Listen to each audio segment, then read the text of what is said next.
To watch very carefully the extent. I was just wondering, what publication are you from? Up that it's an asylum seeker and hiding the fact that these are migrants doing these attacks. If you go to the National Union of Journalists, before that happens, simple as. Very concerned father there, very concerned father. So do you have an answer why I'm scared to go to school? Do you? No, just roll your eyes up to heaven. Do you have children? Are you going to protect them? Exactly. If they're all waiting for your wives or your children to get raped and get taken or get murdered. I've come to Finglas, which is an area of Dublin, and I come to speak and hopefully interview one of the main activists who have been leading these protests.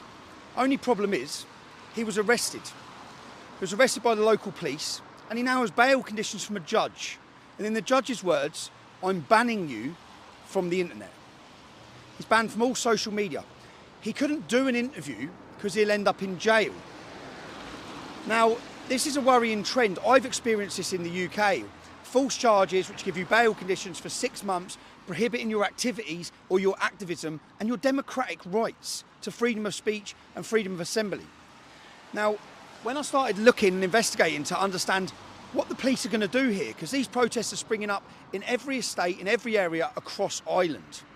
And then I come across this bill, this proposed bill that they want to introduce into law in Ireland.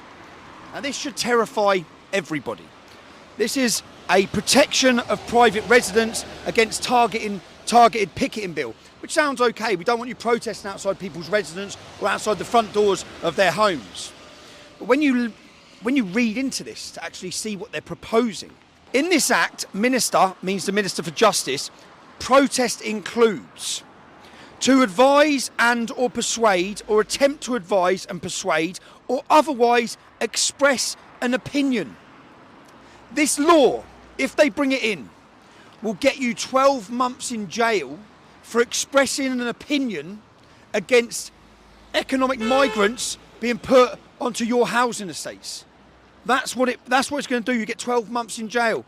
Now, to many people who might think that's ridiculous, that will never happen. The protest started in this town because a young girl, I believe she was 20, was raped or sexually assaulted when she was taken out of a taxi.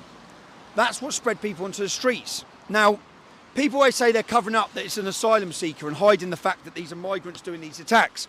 If you go to the National Union of Journalists guidance, they now give guidance on how journalists have to speak when they're speaking about economic migrants, which they call asylum seekers. The National Union of Journalists, this is for all journalists, this has come from the United Nations, you know, the people who are orchestrating and organising the influx of refugees and economic migrants into your countries.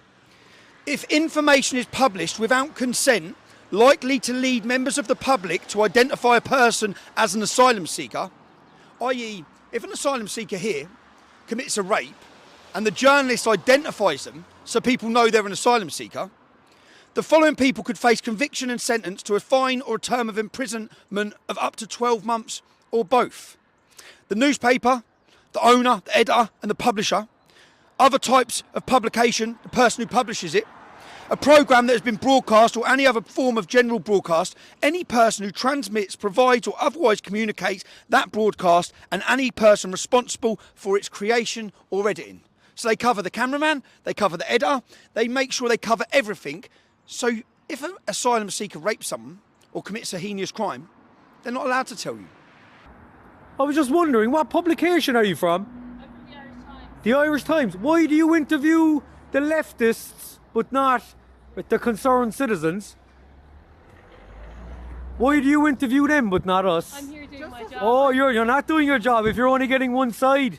And I think people have a right to be concerned about any efforts by the state to criminalise people who peacefully express their view. There are serious issues of human rights at stake here, and also in the context of proposed hate crime and hate offences legislation, we have to watch very carefully the extent to which the state might seek to encroach on what were previously regarded as basic human rights. Now, people who bank on the due process or the legal process to keep them safe in this country, there was an attack on a young Irish female, a teenager, by a migrant man. people apprehended and they detained him. What did you do, mate? He was arrested for the sexual assault of a minor. When he was arrested, he said he was Moldovan. Then when he gets to the police station, he says he was Romanian and he has a Romanian passport. So he gives an address for where he lives. The police go to the address where he says he lives, and when they go there, the people at the home don't know who he is. The other migrants don't know who he is.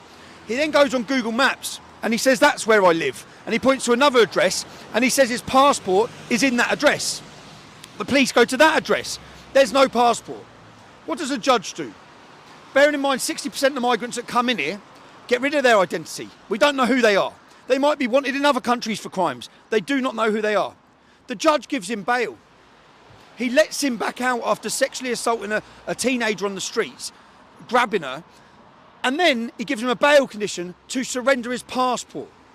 You know, the passport that he doesn't have. Does this man have any other bail conditions? You've heard about Graham Carey's bail conditions, not to use the internet. Is this man banned? Is his rights or freedoms taken, this migrant? Is he allowed to approach other girls? Yes, he is. He doesn't have the stringent conditions put on him that Graham Carey, the nationalist representative and the community representative against these crimes, has put on him. There's a judge on another case. There was an Algerian rapist. When you discriminate against your own people, the Algerian rapist was taken to court and he was convicted. And in the judge's words, if you were Irish, if you were an Irish citizen, you would have got double this sentence. He halved his sentence because he couldn't speak English, and prison would be difficult for him. This is a man who's come into this country and he's raped women from this country. And the judge treated him favourably and halved his sentence for that. If you're Irish, you'd have got double this sentence. We'll go now and speak to a survivor. I'm not going to call her a victim because she's a survivor who's coming out fighting. We're going to hear from her about what this open border policy of allowing unvetted, undocumented migrants into this country, the effect it can have on the ladies and the women of Ireland. I flagged down a taxi. When I got in it, everything was grand, but he drove past my stop, which I thought the language barrier then again, because he wasn't an Irish national, that he misunderstood me. And when I started panicking and looking out the windows to see where he was bringing me, he had slipped something in my drink and I drank it out of nerves, obviously.